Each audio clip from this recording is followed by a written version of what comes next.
علیکم ورحمۃ اللہ وبرکاتہ۔ ربیع الاول کی 12 تاریخ کو بطور عید منانا اس وجہ سے کہ یہ نبی علیہ الصلاۃ والسلام کا یوم پیدائش ہے، یہ غلط ہے اور اس کی بہت سی وجوہات ہیں۔ پہلی وجہ یہ ہے کہ یہ کام نبی علیہ الصلاۃ والسلام نے نہ بتایا، نہ خود آپ نے کیا، نہ اس کی طرف رہنمائی کی۔ دوسرے نمبر پہ یہ کہ صحابہ کرام رضوان اللہ علیہم اجمعین نے بھی یہ کام نہیں کیا، اور اگر یہ نیکی کا کام ہوتا تو آپ سکھاتے یا آپ کے صحابہ کرام میں سے کوئی نہ کوئی اس پہ عمل کرتا۔ دوسرے نمبر پہ یہ کہ اس میں عیسائیوں کی مشابہت ہے، جو کہ عیسیٰ علیہ الصلاۃ والسلام کے یوم پیدائش کو بطور تہوار مناتے ہیں اور اسے کرسمس ڈے قرار دیتے ہیں، اور آپ علیہ الصلاۃ والسلام کا فرمان ہے من تشبہ بقوم فہو منہم، جو کسی قوم کی مشابہت کرے وہ انہی میں سے ہے۔ یہ ابو داؤد شریف کی حدیث ہے۔ تیسرے نمبر پہ ہمارے پرانے بزرگوں میں بھی آپ کے یوم پیدائش کے معاملے میں اختلاف ہے کہ آپ کا یوم پیدائش کون سا دن ہے۔ بعد میں آنے والے علماء کرام میں تو اختلاف موجود ہے، پرانے علماء کرام میں بھی موجود ہے۔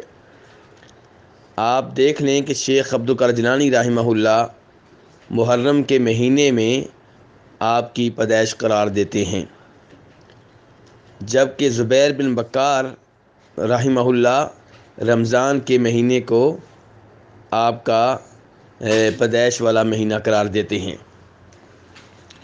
اور بریلوی مکتبہ فکر کے بانی احمد رضا خان بریلوی وہ ربیع الاول کی 8 تاریخ کو آپ کا یوم پیدائش قرار دیتے ہیں۔ بہت سے محققین علماء کرام 9 ربیع الاول کو آپ کا یوم پیدائش قرار دیتے ہیں، اور کچھ علماء کرام 12 ربیع الاول کو آپ کا یوم پیدائش قرار دیتے ہیں۔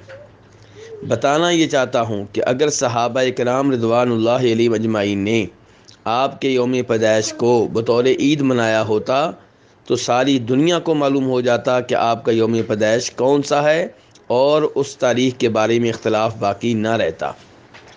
اس تاریخ کے بارے میں اختلاف کا رہنا اس بات کی دلیل ہے کہ آپ کا یوم پیدائش پہلے زمانوں میں نہیں منایا گیا۔ چوتھے نمبر پہ دیکھنا یہ ہوگا کہ اس دن کو بطور عید اور بطور تہوار منانے کا آغاز کس نے کیا؟ کیا وہ اچھے لوگ تھے؟ کیسے لوگ تھے؟ تو تاریخ پڑھ کر دیکھ لیں، آپ کو معلوم ہوگا کہ سب سے پہلے آپ کے یوم ولادت کو بطور تہوار منانے والے وہ لوگ ہیں جو مصر کے فاطمی حکمران تھے، جو ممبر و محراب پہ صحابہ کرام کو گالیاں دینا، ان پہ لعنتیں کرنا عبادت سمجھا کرتے تھے۔ تو اس سے بھی معلوم ہوا کہ یہ کوئی اچھا کام نہیں ہے۔ اچھا کام ہوتا تو اس کا آغاز کرنے والے لوگ بھی اچھے ہوتے۔ یہ کام اس لحاظ سے بھی غلط ہے کہ آپ علیہ السلام کا فرمان ہے کہ من احدث فی امرنا ھذا ما لیس منہ فہو رد، جو ہمارے اس دین میں نیا کام نکالے تو وہ ریجیکٹ ہے، مردود ہے، ناقابل قبول ہے۔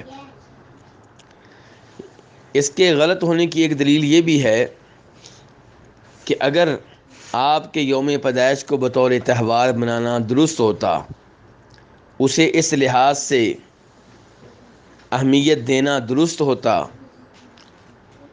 تو مسلمانوں کی تاریخ اور مسلمانوں کے کیلنڈر کا آغاز آپ کی پیدائش والے سال سے ہوتا۔ لیکن صحابہ کرام نے جناب عمر فاروق رضی اللہ عنہ کے زمانے میں اس بات پہ اتفاق کیا کہ مسلمانوں کی تاریخ اور کیلنڈر کا آغاز آپ کی ہجرت والے سال سے ہوگا، جبکہ عیسائیوں نے اپنے کیلنڈر کا آغاز عیسیٰ علیہ الصلوۃ والسلام کے پیدائش والے سال سے کیا ہے۔ تو خلاصہ کلام یہ ہے کہ نبی علیہ الصلوۃ والسلام سے محبت واجب ہے، ضروری ہے، لازمی ہے، فرض ہے، لیکن آپ کے یوم پیدائش کو بطور عید منانا یہ آپ کے دین کو تبدیل کرنے کے مترادف ہے، اس میں تحریف کرنے کے مترادف ہے، اس میں اضافہ کرنے کے مترادف ہے، اور یہ غلط ہے۔ رب العالمین ہمیں ہر طرح کی بدعات سے محفوظ رکھے۔